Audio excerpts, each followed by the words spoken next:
Hi everyone, welcome to my channel. I'm Leslie. Today is Saturday, January 24th. We're preparing for a snowstorm that some of you may already be experiencing. It's going to be a pretty major storm. This is my second grocery run for a few more items. And I went really looking for water and D batteries. Can't find them anywhere in my county. So, wow!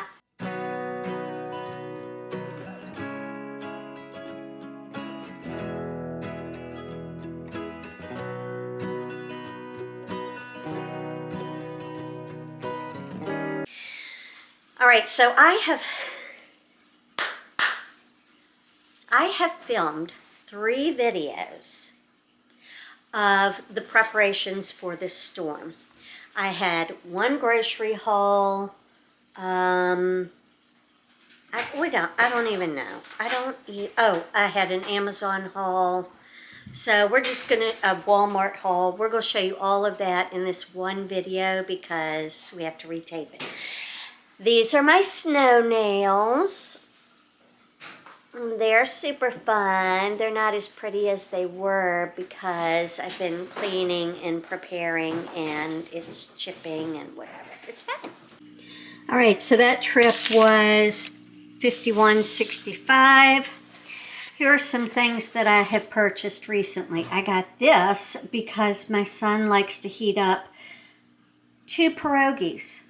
You know, one little piece of pizza. And this, no. So, I got him this to use for when he eats up his little mouse servings of food. However, if we get the amount of ice and snow that we are predicted, we could have power outages. So I decided it would be safest for us to have some sort of battery pack that could charge phones, maybe a laptop, maybe run a small appliance. And this is what I purchased from Amazon. I will link it below. I would say, let me get through a power outage with it before I give my full review. But it does have an AC outlet right here where you can plug in a standard voltage item. Anything that runs up to 120 volts is going to be standard. A lamp, a toaster oven, you know, just some of your smaller things. It will also USB 1 and 2 or a Type-C, charge phones. If you are out camping, you can connect it to your car. What I'm doing now is I'm just charging it to the full charge so that I have a backup battery should we lose power. That way we can make sure we have our phones for emergency notifications, and we can run a small appliance just to heat up food if needed. I don't know how the battery is going to pull on that. I don't plan on using the toaster that often, but I wanted to have that option just in case we're out for a couple of weeks. We don't know, right? It's just me being irrational. All right, I used my little mini, it's just called My Mini or something, but it boils, hard boils, soft boils, poaches, whatever, eggs. So I did hard boil 7 eggs, which is the maximum it will do. That way we have backup food that we can grab and eat, cold or not, right? We can eat those if we lose power. I have turned on my electric fireplace to put out some more heat. I'm watching Ryan Hall do the coverage of the winter storm. We love Ryan Hall. This is my battery operated radio should I need it.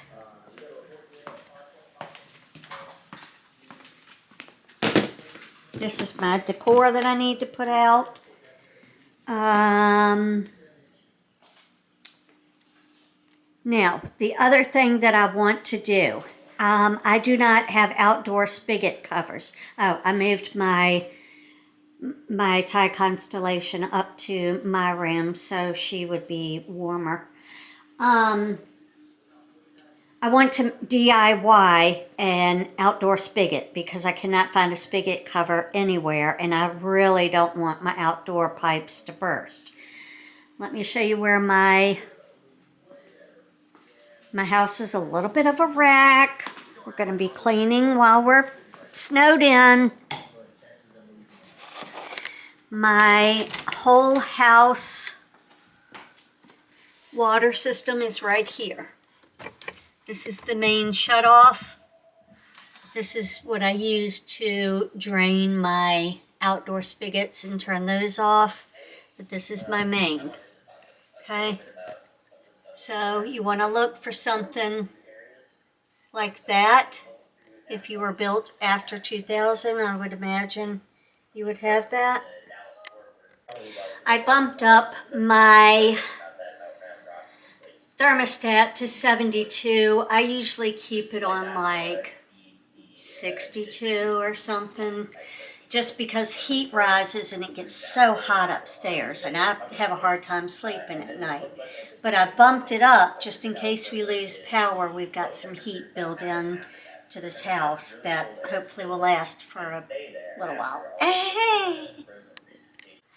All right, my closet is an absolute atrocity. It's fine.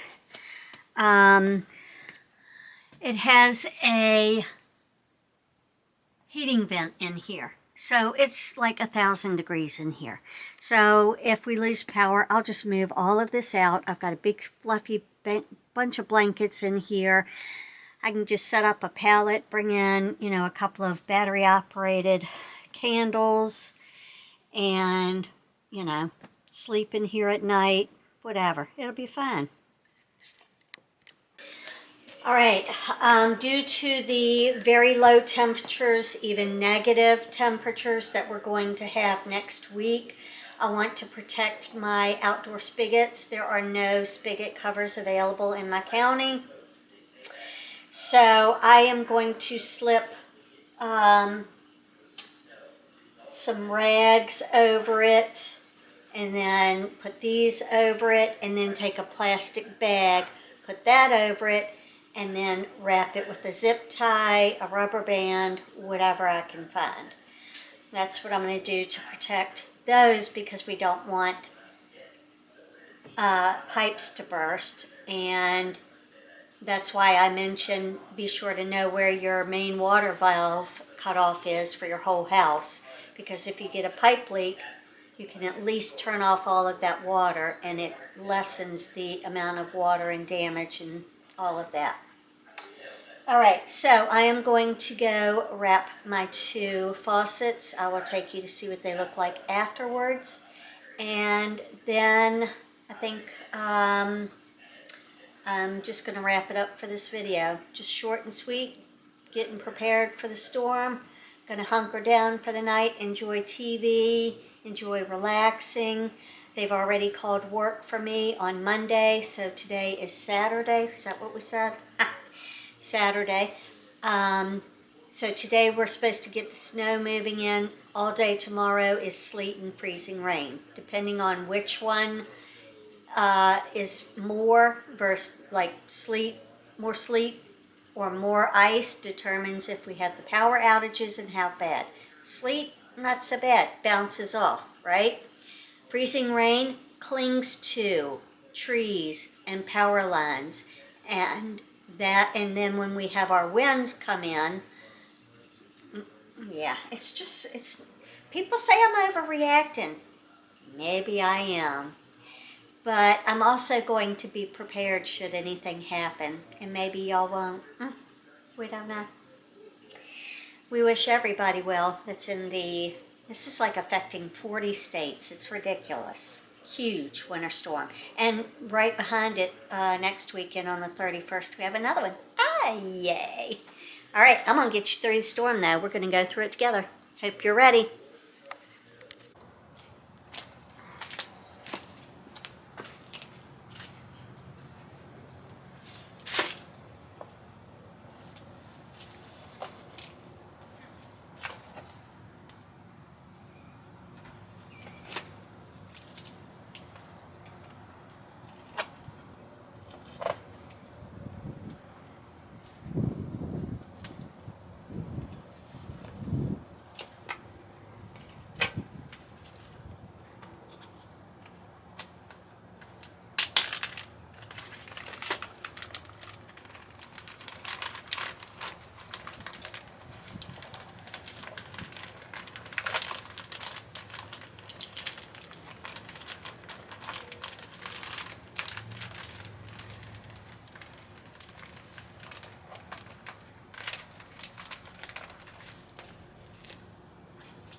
All right, so it isn't pretty, but it's insulated and it's on there. So I've got one rag, one little socky, and then this bag will keep it from getting wet, and that's all you need. All right, so that was the last thing I wanted to do that was on my list. I've got gas in the car, I've got food, both perishable and non-perishable. I've got my outdoor spigots. I have one bathtub full of water. I have Pepsi's, Gatorades. I've got bottled or filled cups of water in my refrigerator. One of the things I do want to do, because last year when we had extreme temperatures, our water facility, a pipe burst or something, they made a they did not connect it back properly, it became contaminated. We had a boil water advisory, so I'm going to likely fill up a bunch of pots of water and put them on the stove, and we'll have, you know, that to drink as well as needed. So that's all I can do to prepare. Food, water, shelter, warmth, light for the nighttime. I've got battery operated lantern and candles. I've got a backup charger. Right now what I'm going to do is charge all of my electronic devices, my iPads, my watches, my phone, keep those on the charger and settle in for the night and just enjoy the weather. All right, guys, thanks so much for joining me. I hope I was able to provide you with some helpful tips. Let me know if you have any tips for me that may be something I overlooked. But I hope that we all make it through to the other side very safe, very warm, unscathed, and happy. I look forward to seeing you in the next one where the snow will have started and we're going to be going outside, looking at it, seeing what's happening. All right, guys. See you then. Bye.